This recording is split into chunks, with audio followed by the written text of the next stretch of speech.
हो सकता है आने वाले काल में अमेरिका आपसे आगे निकल जाए, लेकिन निकलेगा तब जब उसके पास वेद के सिद्धांत आ जाएंगे।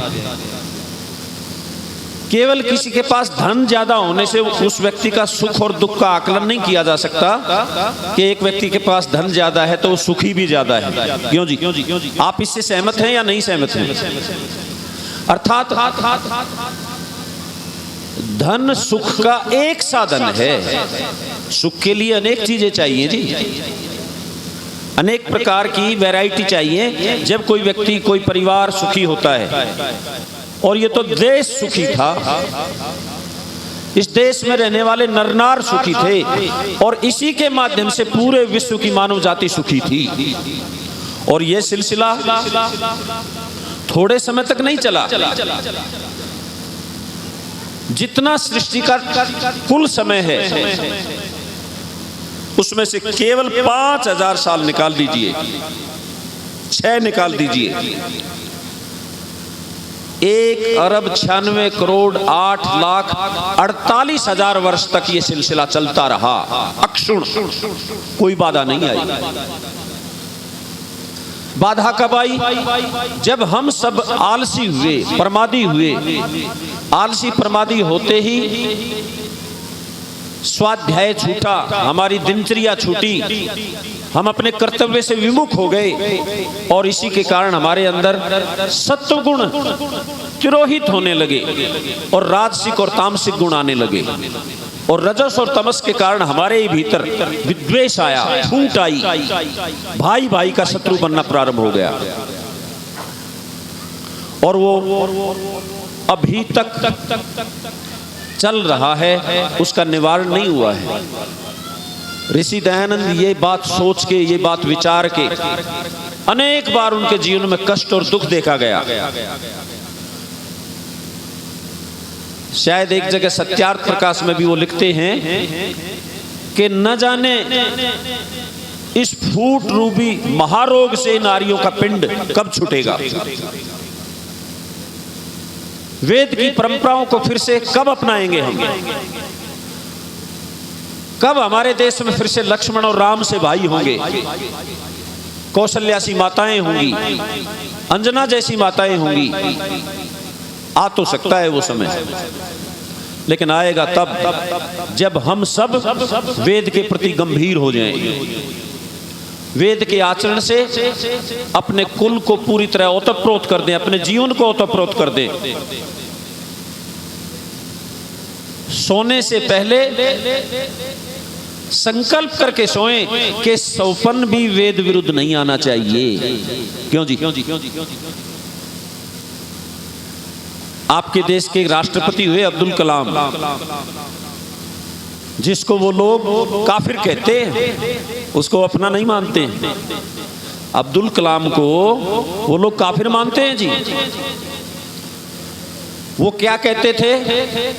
सौपन वो नहीं होता जिसे कोई सोता हुआ देखता है, सौपन वो होता है जो आपको सोने ही ना दे। बहुत बड़ी बात है ये। जब आप वेद का सौपन लेके, आपको नींद नहीं आएगी कि मेरे परिवार की परंपराएं 100% वेद की परंपराएं होनी चाहिए।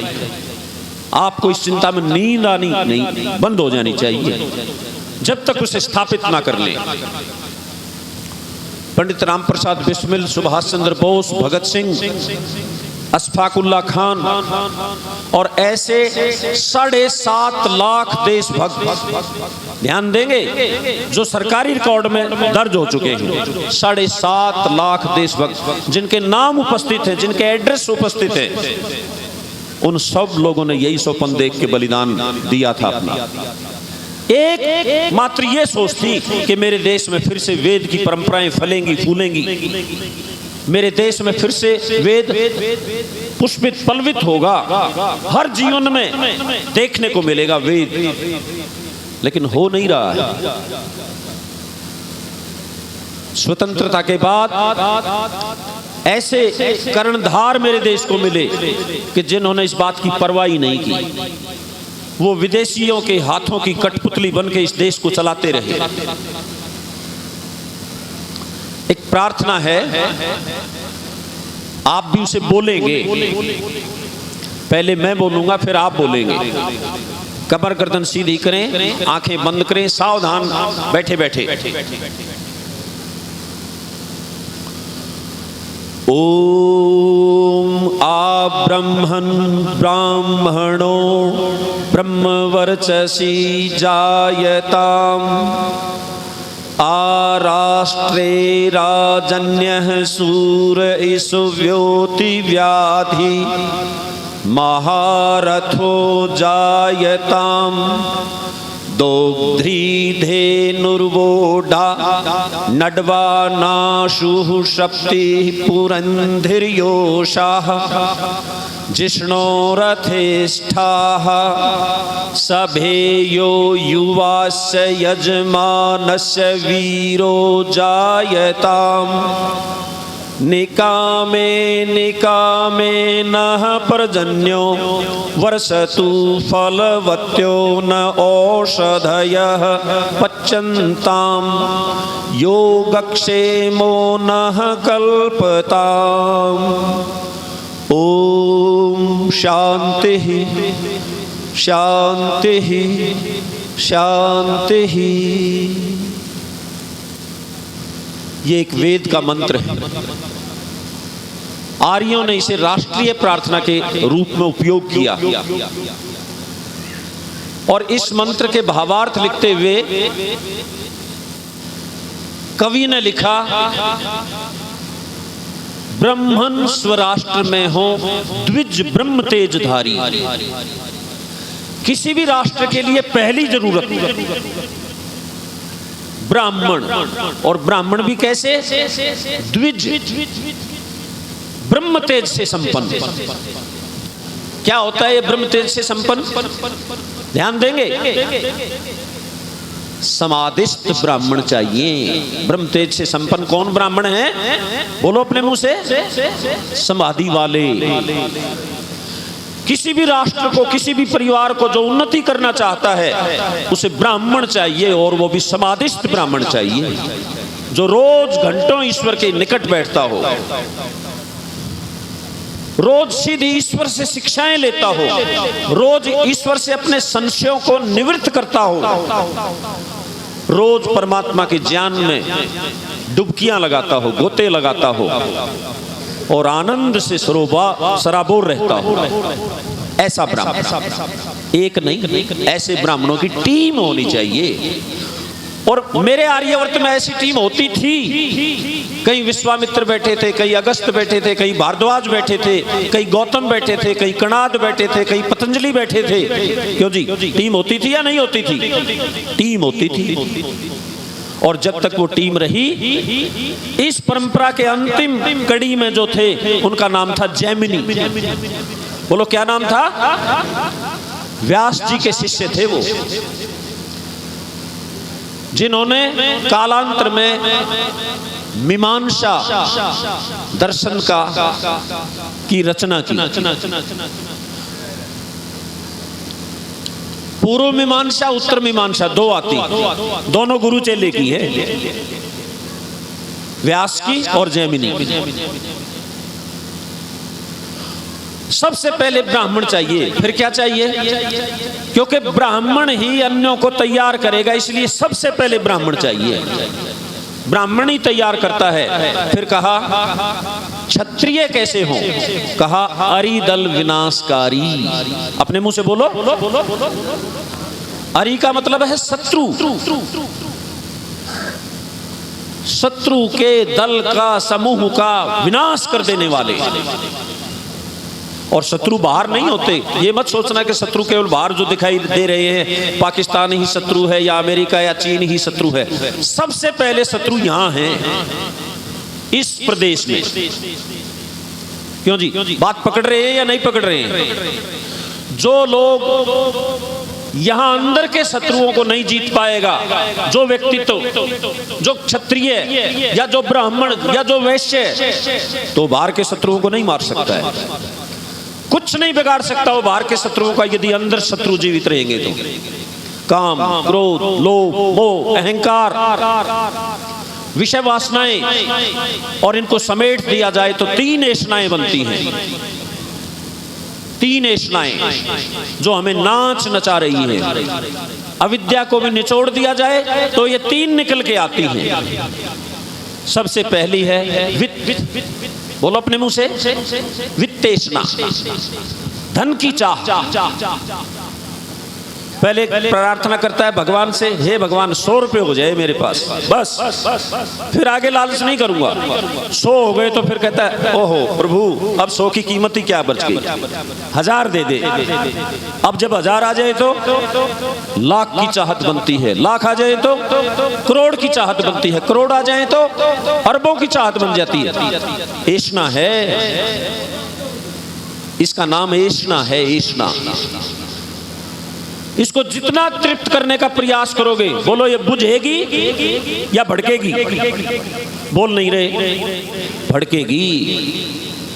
जैसे अग्नि में घी डालने से अग्नि बुझ जाती है या और ऊंची लपटे जाती है, और ऊंची लपटे जाती है।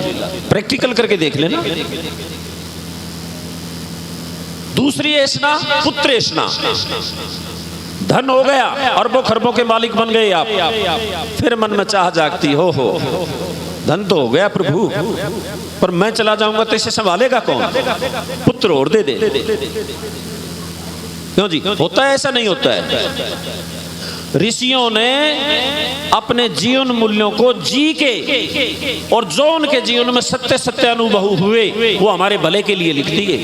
वहां कोई मिलावट नहीं है, जरा सी। इसीलिए उन्हें कहते हैं आप। बोलो अपने मुंह से, आप।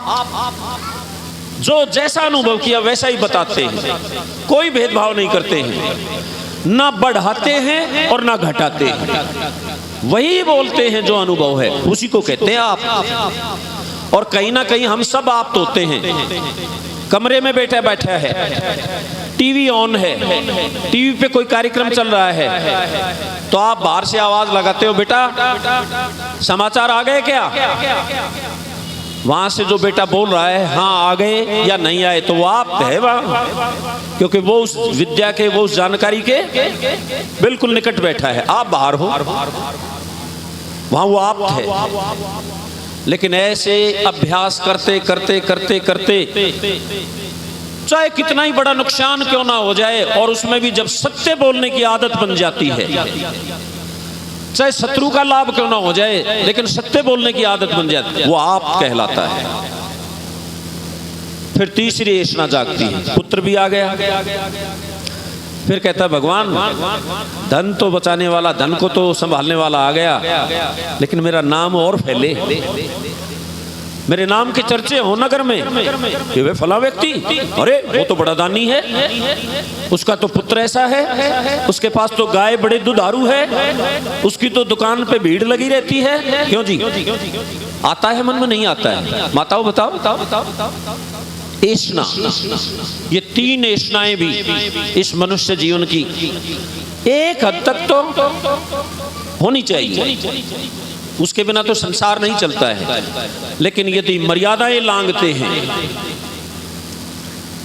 तो फिर ये ऐशनाएं स्वयं की और मानव जाति की शत्रु बन जाती है, और आज बनी हुई है। क्यों जी, बनी हुई है या नहीं बनी हुई? बोल नहीं रहे आप, बनी हुई है।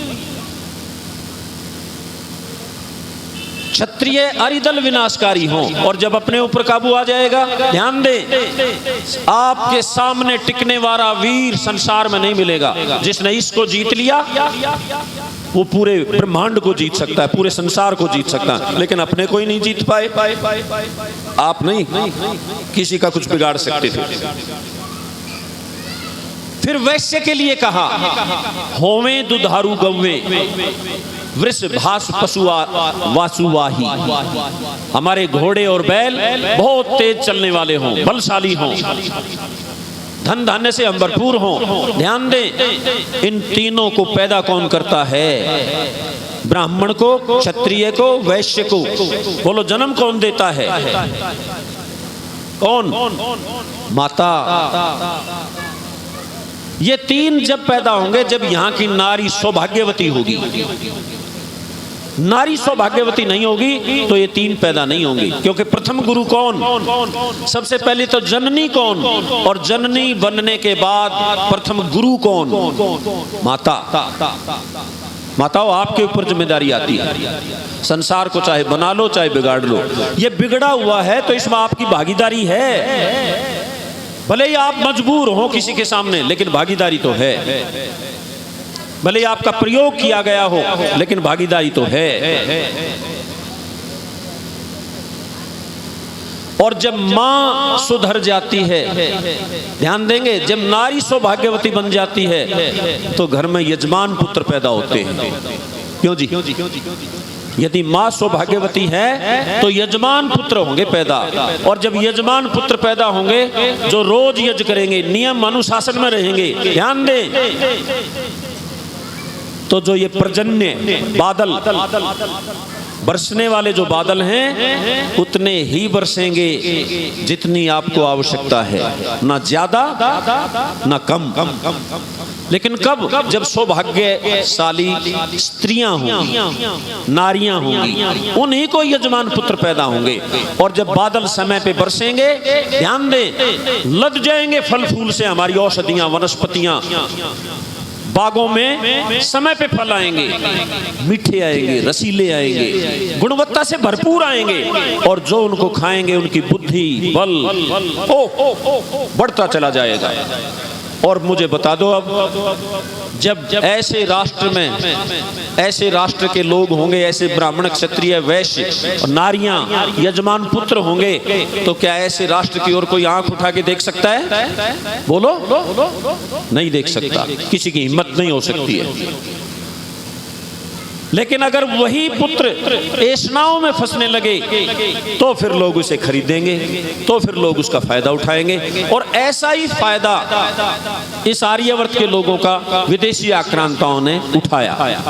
हम ऐष्णाओं में फंस गए, हम विषय वासनाओं में फंस गए, हमारे अंदर विद्वेष आने लगा, हम यजमान पुत्र नहीं रहे। और यजमान पुत्र क्यों नहीं रहे? क्योंकि हमारी माताएं सौभाग्यवती नहीं रही। सौभाग्यवती नारियां क्यों नहीं रही? क्योंकि मेरे देश में ना वो वैश्य रहा, ना वो क्षत्रिय रहा, ना वो ब्राह्मण रहा। बात समझ में आई या नहीं आई?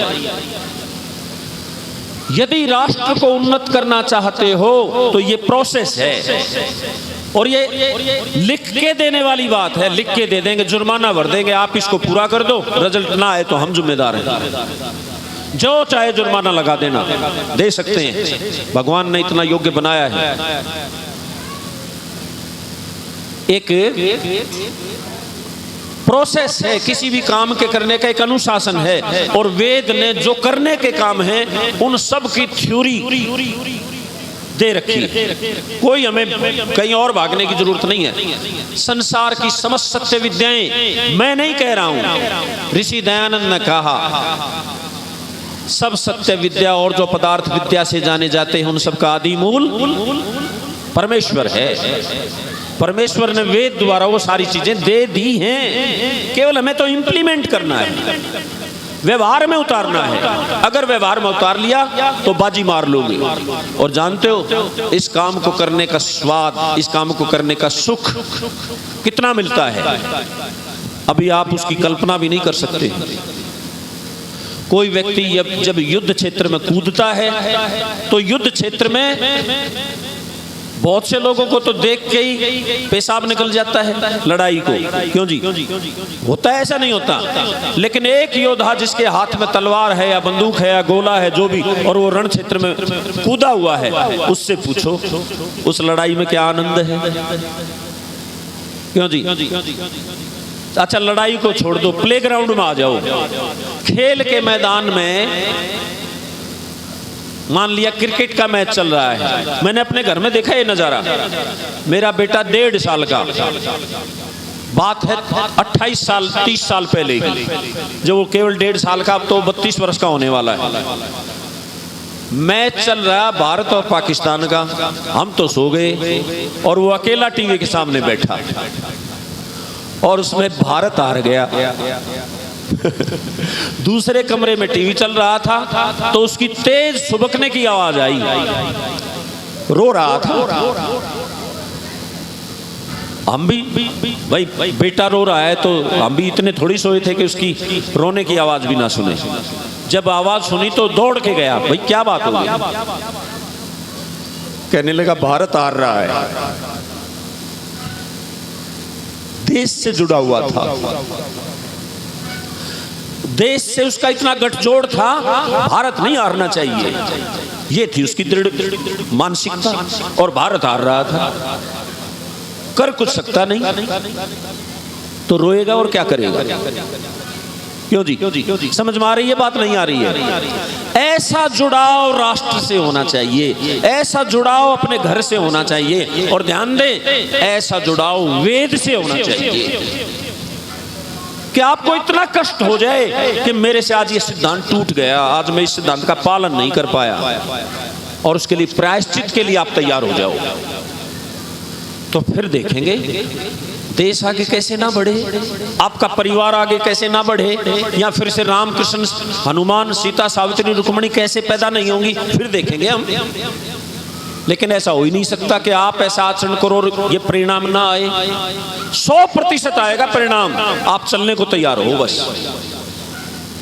एक नहीं, सैकड़ों उदाहरण हैं। माता मदालसा का नाम आप सबने सुना है, क्यों जी? 7 संतानें पैदा की, पहली 6 संतानें उन्होंने सन्यासी बना दी। राजा चिंतित हो गया कि भाई राजकाज कौन संभालेगा देवी, आप सबको सन्यासी बनाती जा रही हैं। बोले अच्छा, राजकाज के लिए भी आपको कोई चाहिए? बोले देखो इतना बड़ा राजकाज है, बड़ी अच्छी तरह चल रहा है, न जाने कौन कैसा बन जाए। तो माता मदालसा ने चुनौती दे दी कि अब की बार राजा लो, और राजा पैदा किया, प्रतापी राजा बना। एक नहीं है ऐसा उदाहरण। हनुमान की मां अंजना ने भी यह प्रतिज्ञा की। कुछ लोग कहते हैं उसको घर से निकाल दिया गया तो मंद लगा के, इल्जाम लगा के, ऐसा नहीं था। ऋषियों की योजना थी, ऋषियों ने बनवाया था कि संतान ऐसे बनती है कि जैसे ही माँ गर्भवती हो, सात्विक वातावरण में रहे, आश्रमों में जाए, ऋषियों के सानिध्य में रहे, स्वाध्याय करे, यज्ञ करे, ज्यादा से ज्यादा परमात्मा के ध्यान में बैठे। मैं दावा करता हूं कैसी संतान पैदा नहीं होगी वैसी, जैसी आप चाहते हो। आप प्रैक्टिकल करके तो देखो। और मैं आपके सामने यूं ही नहीं कह रहा हूं, अभी कभी जब आगे अवसर आएगा, और नहीं तो वीडियो पे देखना, मेरा पुत्र है, अनेक लोग धोखे में आके उसके पैर छू देते हैं, आचार्य जी नमस्ते, और जब निकट आते हो आप तो बोलता मैं उनका पुत्र हूं। मतलब मेरे से हर चीज में 21, विद्या में भी, उपासना में भी। और जो मैं आपके सामने बोल रहा हूं ये तो मैं तो उसके सामने कुछ हुई नहीं, मैं उसको कोट करता हूं, अनेक जगह उसकी बातों को पकड़ के पेश करता हूं लोगों के सामने। तो क्या ये मेरा सौभाग्य नहीं है? क्यों जी? जब पिता पुत्र से सीखने लगे तो बोलो पिता का सौभाग्य है या नहीं है? मैं सौभाग्यशाली हूं, और आप भी सौभाग्यशाली बन सकते हैं। और जो आपके जीवन में कमी आ गई तो अपने पुत्रों को इतना समझा दो कि वो सौभाग्यशाली बन जाएंगे। यदि किसी गुरु के शिष्य गुरु से आगे नहीं निकले तो ये गुरु का दुर्भाग्य है। यदि किसी माता पिता की संतान माता पिता से आगे नहीं निकली तो ये माता पिता का दुर्भाग्य है। आपसे आगे संतान जानी ही चाहिए, ये वेद की परंपरा श्योर करती है यहाँ। लेकिन वेद की परंपरा अपनाओगे तब है ये काम। वेद की परंपरा से मन चाहे फल आ सकते, मन चाहे। वर्तमान में आपके राष्ट्र के हालात क्या हैं, थोड़ा सा अवलोकन कर लेते, थोड़ा सा। अच्छा बताओ, आपके देश का नाम क्या है? भारत। और भी कुछ आवाज आ रही थी, आर्यवर्त, और भी कुछ आवाज आ रही थी। हाँ, इंडिया तो अब वैसे मोदी जी ने बदल दिया है, इंडिया को हटा दिया गया है, अब उसको ना बार बार दोहराया करो। लेकिन ये नाम अभी तक था, आपके संविधान में लिखा हुआ था जी।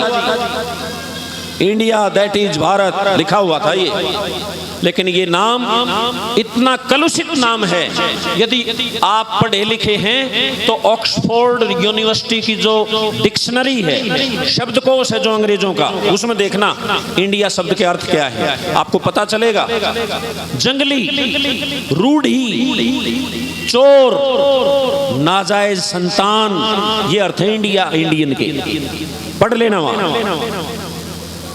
अच्छा, हमें यदि इसकी जानकारी होती तो क्या हम इंडिया इंडिया चिल्लाते कभी? बोलो, नहीं चिल्लाते। हमने जाना ही नहीं, जानने का प्रयास भी नहीं किया।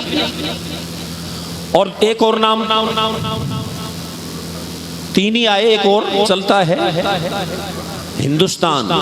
इस हिंदू शब्द के भी अर्थ देख लेना। वैसे हिंदू शब्द के दोनों अर्थ आ सकते हैं। यदि भारतीय वांग्मय के अनुसार देखोगे तो हिंदू शब्द का अर्थ अच्छे अर्थों में भी आता है। ऋषि दयानंद ने किया है अर्थ। 2-4 जगह तो ऋषि दयानंद ने कहा है काला, काफिर, चोर, गुलाम, लेकिन ये अर्थ किसके अनुसार है? लुगाद ग्रंथ के अनुसार। एक ग्रंथ का नाम है लुगाद, उर्दू फारसी का है, वो आक्रांताओं का था वो, लेकिन भारतीय व्याकरण के अनुसार इसका अर्थ करते हैं तो पुण्य करने वाला, देश के लिए जीने मरने वाला, प्राणी मात्र का हितैषी, आदि आदि ऐसे अर्थ भी ऋषि दयानंद ने किए। लेकिन असली नाम हमारे दो ही हैं, एक तो भारतवर्ष और दूसरा यह आर्यवर्त देश हमारे देश का सच्चा नाम है। लेकिन कितने लोगों को पता है जी आर्यवर्त का? क्यों जी? आप तो आर्य समाजी हो, आर्य समाज के संपर्क में आ जाते हो तो आपको पता चल गया आर्यवर्त भी मेरे देश का नाम है। नहीं तो आप इस नगर में ही 100 लोगों का सर्वे कर लेना, आर्यवर्त कितने बताएंगे, आपको पता चल जाएगा। 33% लोगों को भी पता नहीं होगा, मतलब पास मार्क भी नहीं आएंगे। अंग्रेजों के अनुसार पास मार्क है ये 33%। समझ में आ रही है?